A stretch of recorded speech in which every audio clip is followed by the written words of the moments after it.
We're so glad you're with us. I'm Lynn Brooks. And I'm Janie Wallace, in for Terry Brewer.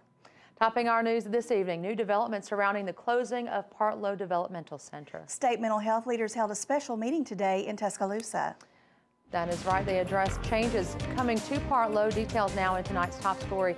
Alabama Department of Mental Health Commissioner Zelia Bow told us she recommended closing Partlow, saying one of the reasons was because patients could receive more attention by being moved into community-based facilities. Also, that closing Partlow would save Alabama taxpayers thousands of dollars each year. Bow told us the new living arrangements would improve patients' quality of life. Going to Walmart or going to the bowling alley or doing various things that we take for granted. But my question is, why shouldn't they? Why should they be in a large institutional setting when they can be kept in the community and the staffing is 1-to-1, 1-to-2, 2-to-1? The state plans to close Partlow on or before November 30th. Emotions ran high today at a Tuscaloosa County School Board meeting over academic performance at Holt High School. School Board member Joe Boatler said Holt's 61% graduation rate ranks among the lowest in Alabama. He says something needs to be done to improve student achievement. Superintendent Dr. Frank Costanzo said more parent involvement is needed to improve students' learning. And some board members said they want to give the existing improvement plan more time to work, but some residents say something else needs to be done now. We have gone from 78% graduation rate to 61% last year, and that is because y'all have done nothing. Yes, the graduation rate is an issue. It certainly is. There's no question about it. Any child who does not graduate from high school, that is an issue, and that is certainly a goal that we have all have, is to see them succeed, but also to graduate. Now, Dr. Costanzo says even though Holt's graduation rate is a problem, the overall performance of the Tuscaloosa County school system has improved. Continuing your education watch, sharing your vision for the Tuscaloosa City Schools.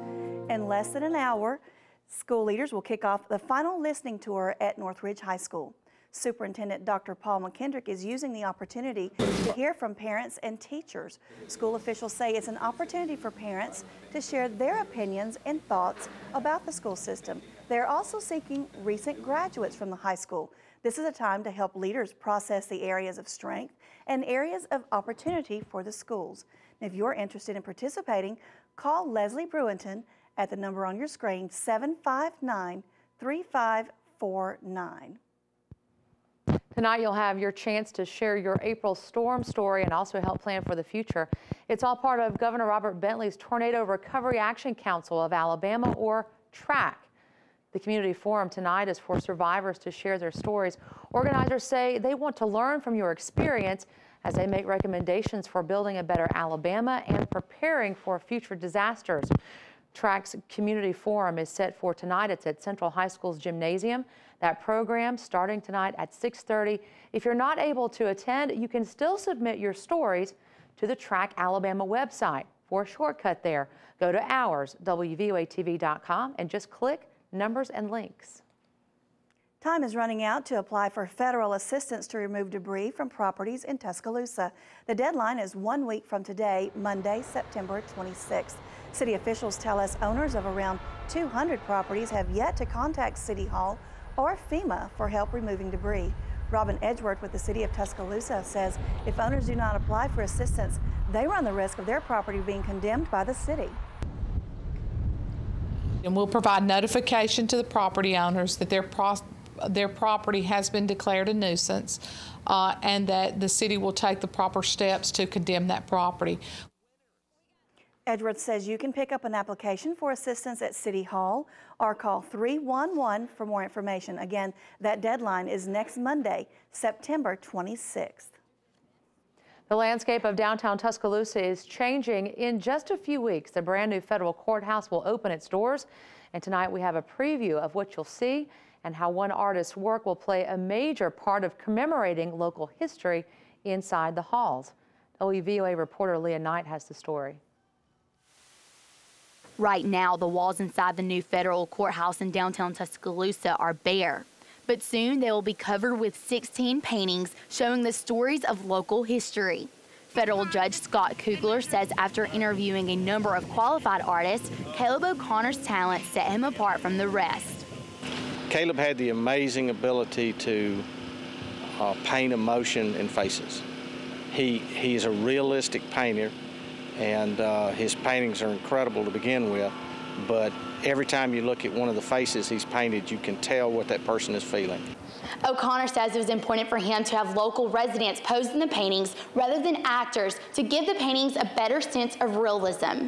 We decided to use as many local people as possible, and I thought that was interesting because this is a historical project, and most likely the most accurate part of it are going to be the documentation of the people here now. National Guard Sergeant Patrick Rayleigh is depicted in one of the paintings. Rayleigh says he was very pleased with the results. It's actually a little overwhelming, but it definitely is interesting because my face ultimately will be on that mural for as long as the federal building's standing. O'Connor had a plan for all 16 paintings until a historic event that could not be overlooked took place, the tornadoes of April 27th. Judge Kugler said it is important for the storms of that day to never be forgotten. By looking at this painting here in this building, the public will be able to see what the community went through on April 27th, immediately following the tornado. O'Connor hopes the public will enjoy his work and what it stands for. Got beautiful people and all these things, have all these actions and events occurring. There's a lot to look at, so hopefully they'll find something to kind of meditate on. The federal courthouse is expected to open in December. Reporting in Tuscaloosa, Leah Knight, WVUA News. Judge Kugler says details are still being worked out for the official opening of the new courthouse. News now across the nation. President Obama unveiled his plan to cut trillions of dollars from the ballooning deficit. Mr. Obama said reductions would come in part from wrapping up the wars in Iraq and Afghanistan. His proposal includes $1.5 trillion in new revenue. More than half of that is expected to come from letting tax cuts for high-income households expire. He says he'll veto any deficit reduction package that cuts benefits to Medicare recipients without raising revenue. Obama said his plan to end tax cuts for the wealthy is not class welfare, it's math. It is wrong that in the United States of America, a teacher or a nurse or a construction worker who earns $50,000 should pay higher tax rates than somebody pulling in $50 million. Anybody who says we can't change the tax code to correct that, anyone who has signed some pledge to protect every single tax loophole so long as they live, they should be called out. GOP leaders oppose any tax increases, saying they would undermine the already shaky economy. And the president's plan also includes billions of dollars in spending cuts, including to Medicare and Medicaid.